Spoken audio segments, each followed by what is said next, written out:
우리에게 부모란 이 단어 자체가 퍼블릭 랭귀지라고 합니다. 피 하나 섞이지 않아도 부모란 이 단어만 들어도 우리 안에 그리움과 죄송함이 교차를 합니다. 오늘 어버이 주일을 맞이해서 아버지 하나님에 대한 우리의 신앙의 자세, 또한 육신의 부모님을 향한 우리의 마음의 자세가 말씀 안에서 바르게 정립되어지고 조정되어질 수 있는 시간 되기를 간절히 소망합니다. 어릴 적에 한 번쯤은 요즘 아이들한테는 통하지는 않지만 이런 눌림을 받은 적이 있을 것입니다. 저는 참 어릴 적에 교회 형들이 이런 장난을 참 많이 했어요. 교회 형들이나 누나들이 저에게 그럽니다. 제이야, 너 어디서 왔는지 알아? 자, 서문대교에서 주워 왔대. 이게 한 분만 이렇게 한 분이나 두 분 정도 하면 제가 그런데 제가 이제 교회에서 생활을 하지 않았습니까? 그러니까 저희 방에 와서 누나들이, 형들이 집단으로 얘기를 합니다. 맞아, 니네 엄마 진짜 아니야. 그럼 저는 이제 울면서 형들한테 떼기장 쓰는 거죠. 아니, 우리 엄마 맞다고, 우리 아빠 맞다고 이렇게 울었던 기억이 있습니다. 지금 생각하면 참 무슨 일이죠. 그러나 그 당시엔 저에게는 매우 심각한 일이었습니다. 그래서 진짜 서문대교 가서 우리 엄마 있는지 가본 적도 있어요. 그때 참 많이 고민한 것이 과연 난 어디로부터 왔을까라는 거예요. 서문대교에서 왔을까? 아니면 진짜 엄마 배에서 왔을까? 아니면 나는 하늘에서 왔을까? 이러한 고민들이 저는 어릴 적에 있었습니다. 여러분들은 근원이 어디입니까? 여러분들의 시작은 과연 어디입니까? 우리들의 근원, 정확히 말하면 하늘에서부터 하나님 아버지로부터 온 거지요. 우리는 하나님으로부터 온 것입니다. 그리고 우리 하나님께서 우리 부모님들에게 우리라는 자녀라는 선물을 허락해 주셔서 우리가 이 땅에서 지금 살아가고 있는 것입니다. 그렇습니다. 우리의 시작은 하나님으로부터 시작이 된 거예요. 우리는 하나님의 자녀부터 시작되어진 거예요. 이것이 우리의 신앙 고백입니다. 이 부분에 대해서도 우리 예수님도 명확하게 말씀하셨어요. 예수님께서 12살 때 6월절 명절을 맞이해서 나사렛에서 예루살렘까지 가게 되었어요. 이스라엘 백성들은 남자라면 1년에 3번 명절 때 그 절기를 지키러 예루살렘으로 와야 되는 것이었죠. 그 당시에 예루살렘으로 가는 그 길이 좋은 길이 아니기 때문에 강도를 만날 그런 어려움을 종종 겪었다고 합니다. 그래서 시골에서 그냥 가지 아니하고 모여서 이렇게 올라간 거예요. 며칠 전에 저희 부모님 이제 백신을 맞으러 이렇게 체육관을 가니까 동네별로 마을 버스나 큰 버스로 뭐 중동, 산남동 이렇게 타고 오시더라고요. 아마 우리 어르신들 그렇게 갔다 오실 것 같아요. 그 당시도 마찬가지예요. 한 가정이 아니면 한 남자가 혼자 예루살렘을 올라간다는 건 쉽지 않았어요. 그래서 마을에서 함께 모여서 동네 사람들과 함께 출발을 했던 거예요. 예수님의 가족도 나사렛 동네 사람들과 함께 예루살렘에 올라가서 명절을 다 지키고 이제 고향으로 내려가려고 하는데 예수님이 보이지가 않는 거예요. 그래서 일반적으로 생각해, 동네 친구들과 아니면 동네 형들과 함께 갔겠지. 왜요? 함께 뭉쳐서 다녔기 때문에. 그래서 조금 하루를 지나서 내려가는 도중에 주변 동네 사람들한테 물어봤을 것 같아요. 예수 봤어? 우리 아들 봤어? 동네 사람들이 그럽니다. 못 봤다고. 엄마 아빠 마음이 철렁했겠죠. 그래서 다시 예루살렘으로 올라가 사흘을 찾습니다. 성경에 분명히 사흘 후에 예수님이 성전에 있다는 것을 기록하고 있어요. 그래서 엄마 아빠가 예수에게 얘기합니다. 왜 너 거기 있느냐고. 아마 엄마는 부드럽게 눈물 흘리면서 이놈아 왜 여기 있었어? 라고 했을 거고, 아마 아빠 요즘은 아마 울그락불그락 하면서 시시거리면서 그랬을 것 같아요. 그때 예수님께서 이런 말씀을 하십니다. 내가 아버지 집에 있는 거 알지 못하시냐고. 어찌해서 나를 찾으십니까? 내가 내 아버지 집에 있어야 되는 줄 알지 못하십니까? 라고 이야기를 합니다.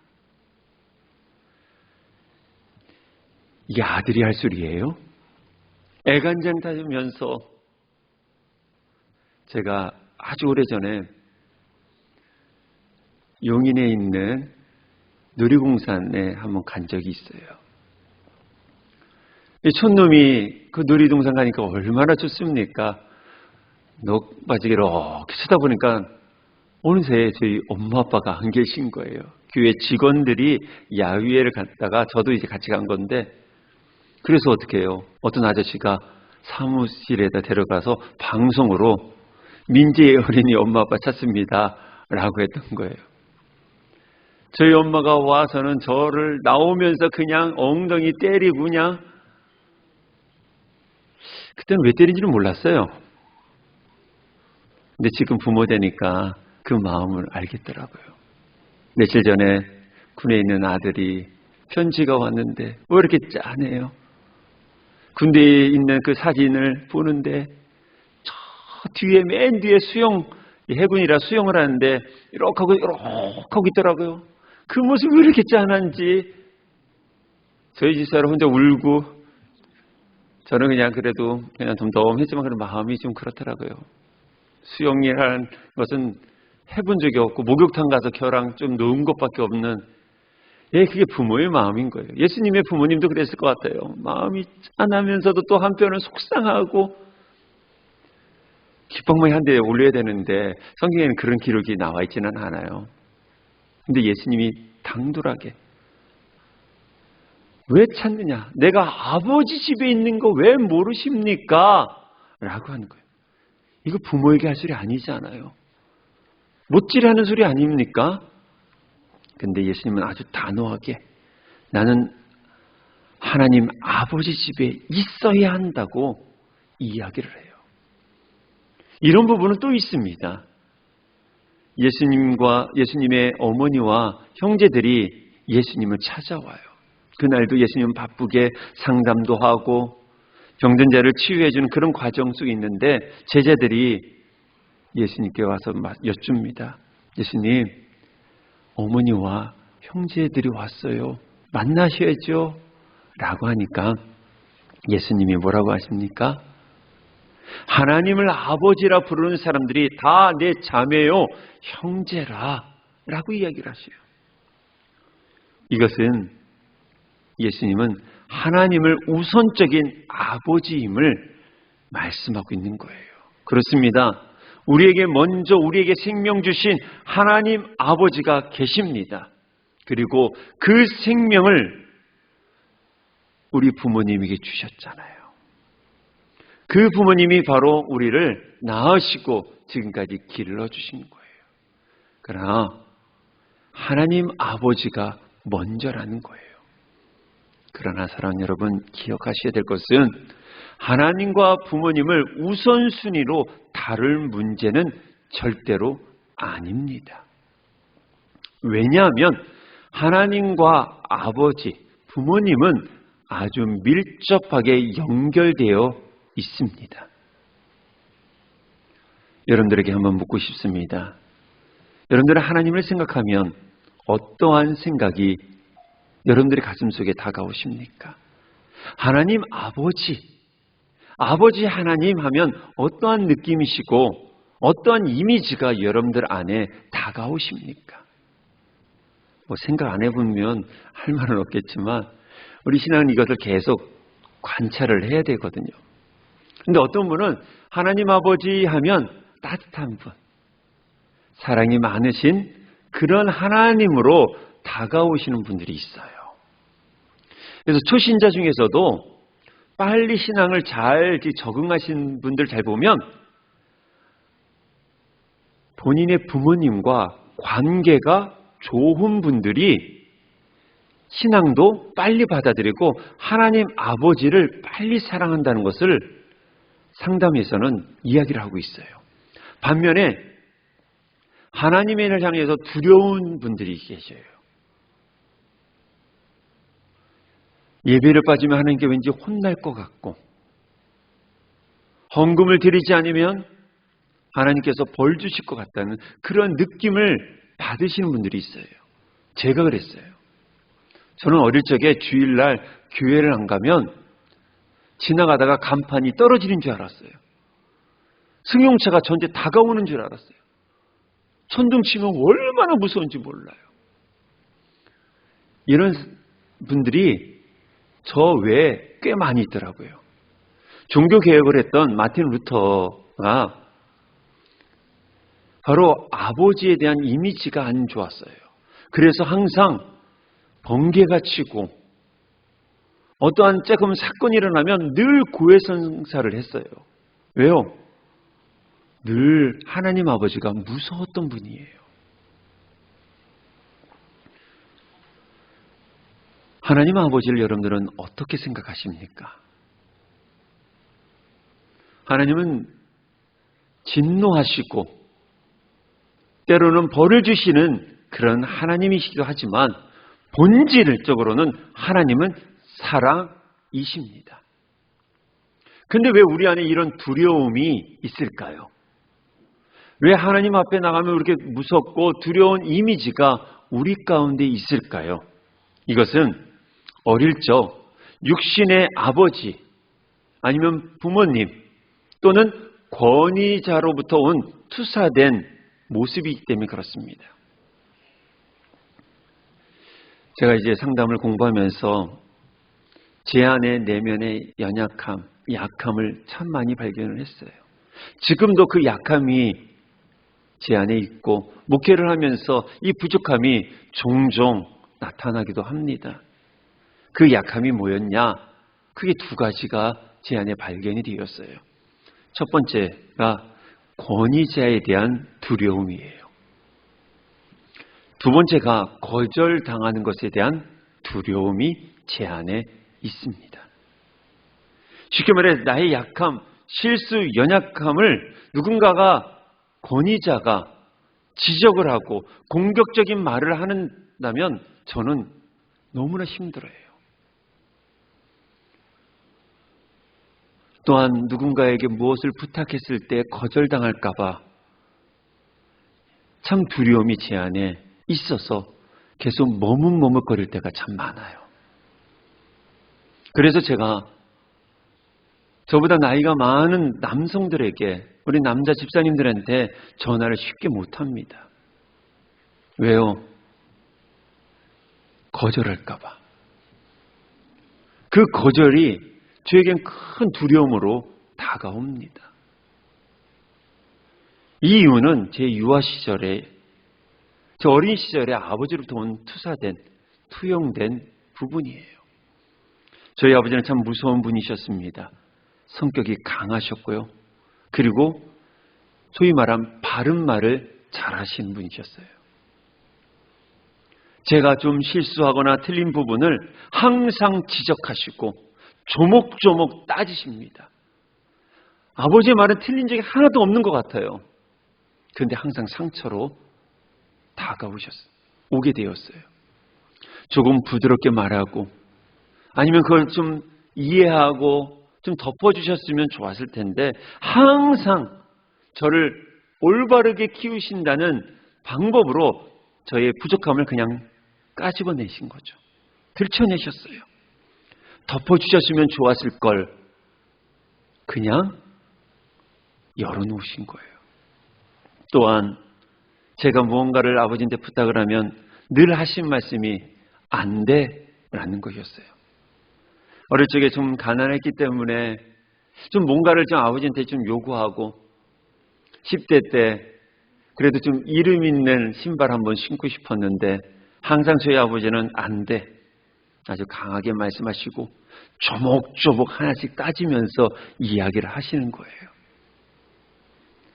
다 맞는 말이에요. 그런데 제 안에 상처더라고요, 그게.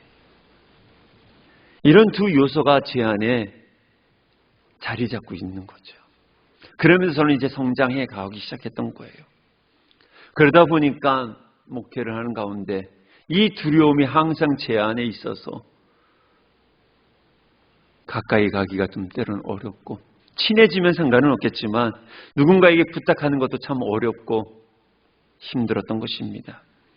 그런 가운데 이제 석사를 상담학을 공부하면서 이 많은 부분이 슈퍼바이저였던 저희 교수님을 통해서 많이 끄집어내며 조금씩 상처를 치유하고 건강한 자아를 훈련을 하기 시작을 했습니다. 그런 가운데 아버지 학교를 통해서 특히 내 안에 내 스스로 만들어놓은 이그러진 아버지상을 다시 수정하기 시작을 한 것이죠. 그러나 여전히 제 안엔 약함이 있습니다. 여전히 부족함이 있습니다. 이런 가운데 제가 목회하면서 관심을 가진 게 바로 남자 집사님들이었어요. 제가 이제 앞으로 10년 동안 하고 싶은 것이 바로 남성 사역입니다. 그런데 아직도 못합니다. 왜요? 두렵기 때문에. 거절당할까 봐.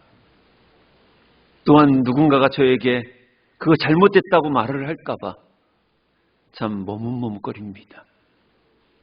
사랑하는 우리 남자 집사님들, 또한 장로님들 도와주셨으면 좋겠어요. 제가 이것을 이겨내서 건강한 남자를 만들고 싶은 거예요. 왜요? 남성들이 변해야 가정이, 교회가 변하기 때문에 그래요. 이건 변함없는 진리예요. 남성 리더들이 계속 세워짐으로 인해서 공동체가 회복되어지고 더 나아가 가정으로부터 시작된 이 사회 구조가 바뀌는 것이죠. 함께 남성 회복, 영성 사역을 함께 구상하고 준비했으면 좋겠어요. 함께 틀을 만들고 연구하면서 프로그램을 개발해서 건강한 남자, 건강한 남성, 아빠, 남편으로서의 그 삶을 그리고 신앙을 우리 함께 좀 만들었으면 좋겠어요. 왜냐하면 육신의 아버지를 바르게 알아야 바르게 하나님을 만날 수 있거든요. 내 안에 올바른 아버지 상을 가졌을 때 하나님의 상도 올바를 수가 있습니다. 폭력적이고 부정적인 아버지를 생각한다면 하나님에 대한 이미지도 그렇게 되어 있어요. 그래서 하나님과 부모님의 관계가 아주 밀접하게 연결되어 있는 거예요. 즉, 저와 여러분들이 잘해야 된다는 거예요. 부모인 우리가 정말 잘해야지 우리의 자녀들이 나의 모습을 보고 하나님을 닮아가요. 성경은 그래서 끊임없이 우리에게 권면합니다. 부모에게 잘하라고. 성경은 명확하게 기록하고 있죠. 내 부모를 공경하라고 명령하고 있습니다. 근데 이 부모를 공경하는데 우리 안에 한번 머뭇거리게끔 한번 주춤하게 만드는 문제가 하나가 있어요. 그것이 해결된 분들도 있지만 안 그러신 분들도 있는 게 바로 제사 문제예요. 우리가 명절이 되면 항상 이 문제 가운데 머뭇거립니다. 오늘 잠시 이 제사에 대한 부분을 나누고자 합니다. 기독교가 언제 우리나라에 들어왔냐면요. 1593년도입니다. 1593년은 바로 임진왜란이 일어난 때이죠. 이 임진왜란이 일어날 때 일본 장수가 천주교를 믿게 되어서 스페인 신부를 대동을 하고 이 조선 땅으로 들어옵니다. 그러면서 천주교가 계속 보급이 되면서 황해도와 강원도까지 퍼지게 됩니다. 근데 문제는 천주교가 제사 문제를 우상 숭배로 정리를 하게 되었어요. 그러자 효를 중시하는 우리 유교 나라였던 조선이 어떻게 합니까? 예수를 믿는 자들을 다 죽이기 시작합니다. 끔찍한 천주교 박해가 시작된 것이죠. 그러나 이후로는 가톨릭은 바티칸 공회를 통해서 제사를 인정을 합니다. 그래서 지금 현재 천주교에서는 제사를 드리고 있습니다.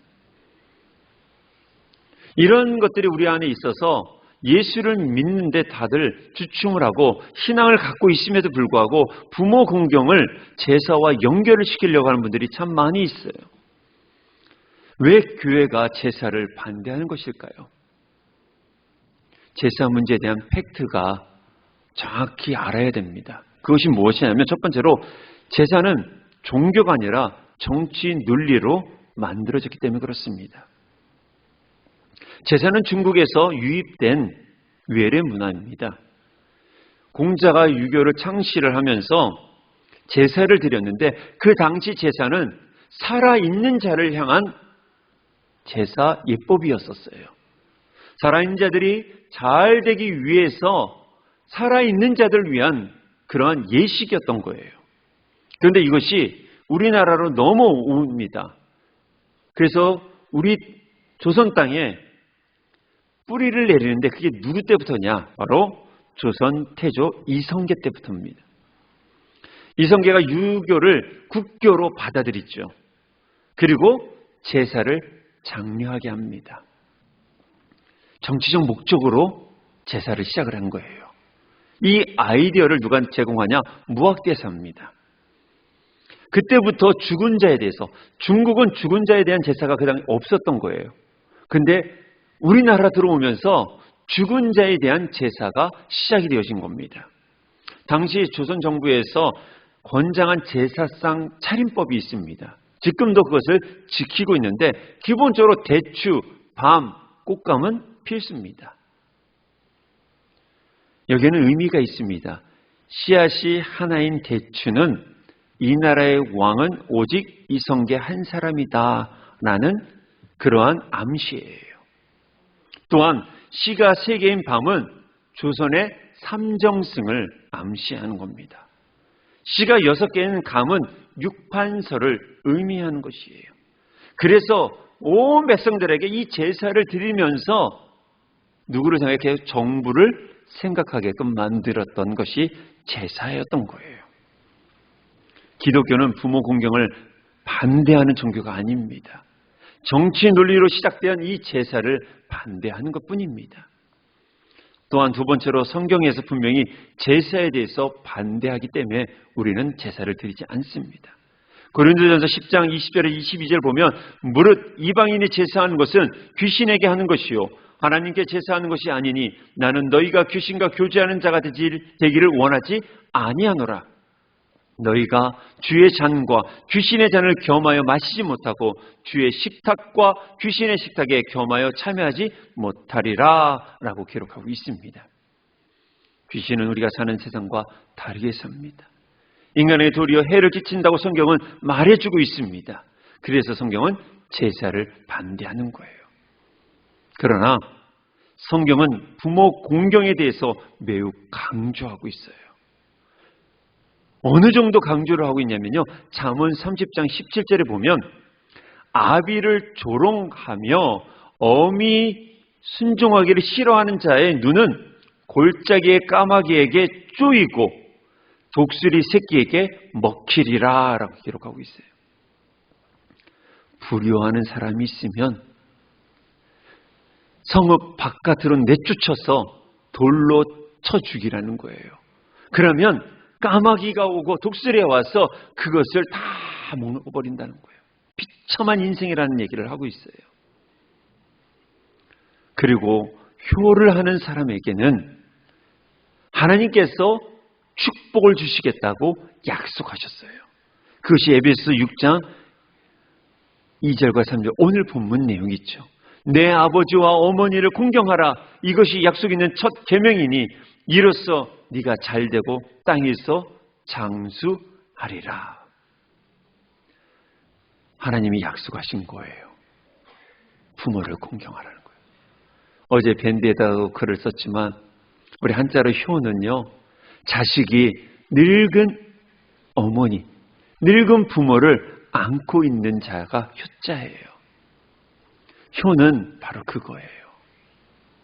이 효를 다 하는 자가 이 땅에서 장수하고 그리고 땅에서 잘 된다고 하나님은 약속하셨습니다. 그만큼 하나님은 우리가 부모를 공경하기를 원하시고 있습니다. 그러나 우리 부모님을 공경하기가 쉽지 않습니다. 정상적인 부모님을 누가 효를 못하겠습니까? 그런데 우리 부모님들은 예상보다 미숙합니다. 우리 부모님 안 보고 우리만 봐도 알잖아요. 부모인 우리 미숙해요. 정상적인 것보다는 부족함이 더 많은 게 우리의 모습 아닙니까? 엄마 아빠 되기 위해서 우리는 라이센스가 있는 것도 아니고 훈련을 받은 것도 아니고 그냥 엄마 아빠들이 했던 그대로 그냥 닮아가면서 우리가 자식 낳았는데 우리도 어때요? 부족해요. 미숙해요. 끊임없이 실수하는 게 우리들의 모습 아니겠습니까? 이런 부모들 앞에서 밑에서 우리가 자라왔었어요. 근데 성경은 그런 부모임에도 불구하고 효를 다 하라고 이야기를 하고 있어요. 왜 그러냐면요. 우리가 효를 다 함으로 인해서 우리 부모님 안에 있는 하나님의 이미지, 하나님의 모습을 내가 어떻게 해요? 발견하게 됩니다. 그 발견한 것을 내가 어떻게 해요? 또 따라서 살아가면 내 자녀들이 우리의 모습을 통해서 하나님을 닮아가게 되어 있는 것이에요.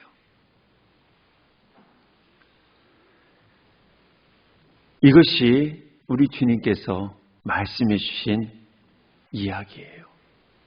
비록 미숙하고 문제가 있는 부모를 할지라도 공경하라는 거예요. 이것이 약속 있는 첫 계명이니 이것을 반드시 지켜 행하라고 이야기를 하고 있어요. 이건 하나님의 법입니다. 그래서 계명화 시키셨죠. 십계명에도 나와 있습니다.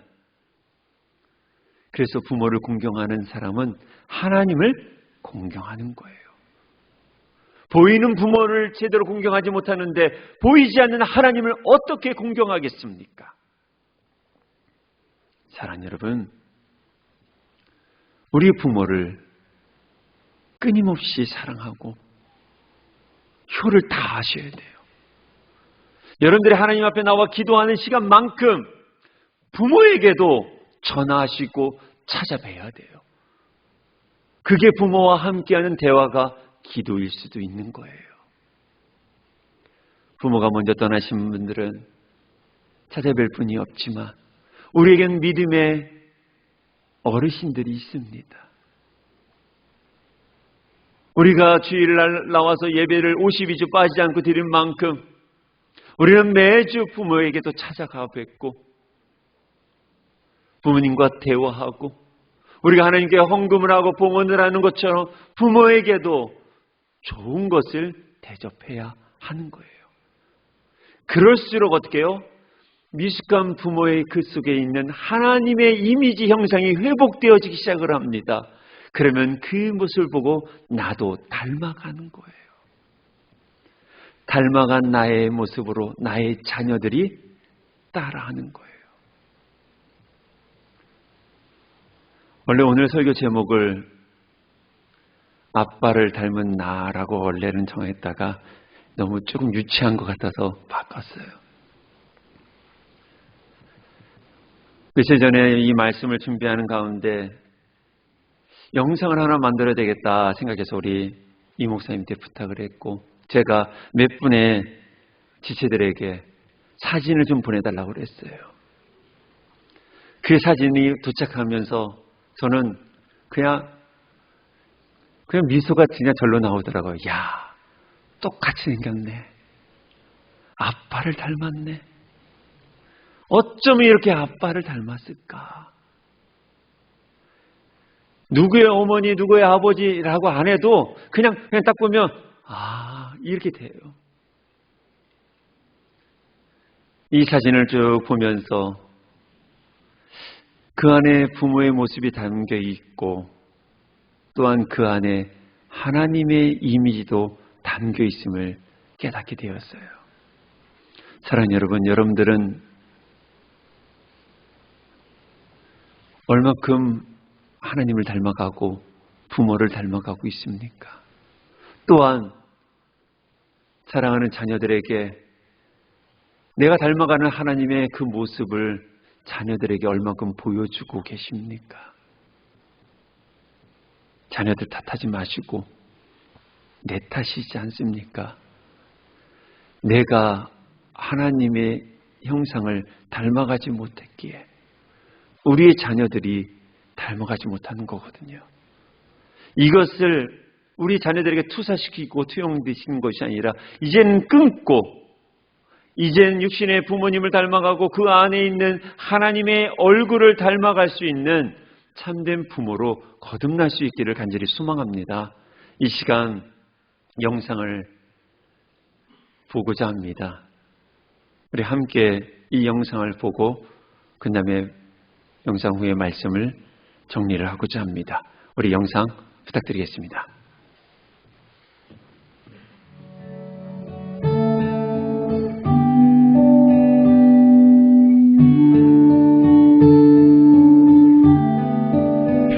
편안하신지요? 그리운 내 아버지, 좋은 나라라는 아득한 거기에서 보고 싶지만 닿을 수 없는 그곳은 사람들의 말처럼 아름다운지, 때로는 아이가 내게 묻곤 합니다. 이럴 땐 어떻게 해야만 하는 건지, 그럴 땐 나도 한 번 더 당신께 묻고 싶어요. 나를 알던 편안한 그 음성에게 떠나신 뒤 몇 번의 계절이 바뀌었어요. 당신이 없는 어색한 봄, 여름, 가을, 겨울, 나이가 들수록 거울 속 비친 나의 모습, 아버지를 닮아갑니다.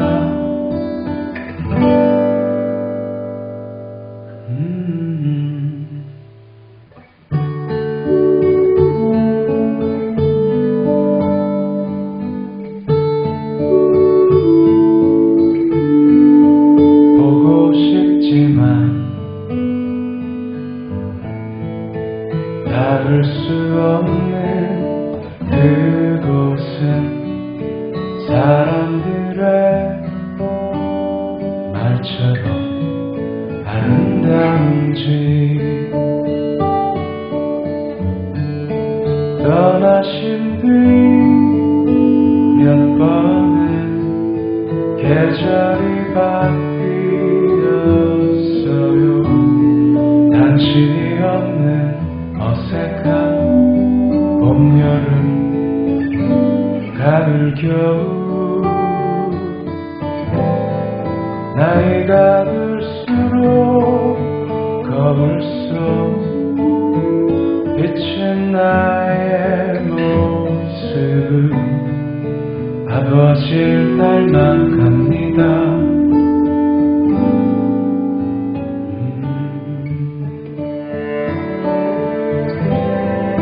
잊을 수 없으니 고이 간직하려 합니다. 하늘아버지 오그만 그 품에 다시 만나 밤새도록 못다한 이야기가 지나눠요.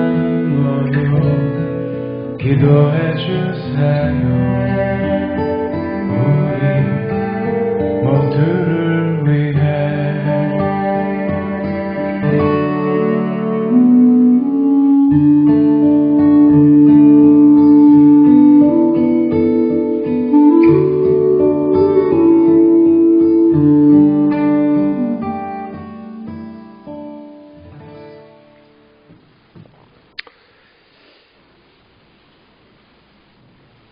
우리는 부모님을 닮았습니다. 이 부모를 닮은 우리들의 모습에 분명한 것은 하나님의 모습이 있다는 거예요. 이것을 우리 자녀들에게 올바르게 전달해 줬으면 좋겠어요. 노래 가사 중에 자녀가 묻는다고 하지 않나요? 여러분들의 자녀들이 인생을 어떻게 살았으면 좋겠습니까? 라고 할 때 뭐라고 말씀해 주시겠습니까? 세상의 논리? 성공에 대한 이야기? 아니지 않습니까? 인간됨, 인간의 도리가 무엇인지, 하나님의 자녀로서 어떻게 살아가야 되는지를 가르쳐줘야 되지 않겠습니까? 그러려면 내 안에 하나님을 담아야 합니다. 담아야 닮습니다. 닮지 않고 닮아갈 수는 없어요. 사랑하는 여러분, 어버이 주일을 맞이하면서 저처럼 왜곡된 아버지상을 잘 정리하여 우리 자녀들에게 아름답고 건강한 바른 신앙, 꿈이 있는 자의 모습을 전해줄 수 있기를 소망합니다. 우리 자녀들은 여전히 여러분들을 바라보고 있습니다. 여러분들을 닮고 있습니다. 우리 건강한 엄마, 아빠로, 또한 이제 앞으로 엄마, 아빠 될 우리 청년들도 있을 텐데 좋은 부모 되기 위해 항상 우리들의 마음을 잘 다듬어 부모를 닮아가듯 또 하나님을 닮아가고, 하나님을 닮아가며 좋은 부모의 모습을 담아서 닮도록 축복의 통로로 쓰임받을 수 있는 우리 모두 되길 주의 이름으로 축원합니다. 기도하겠습니다.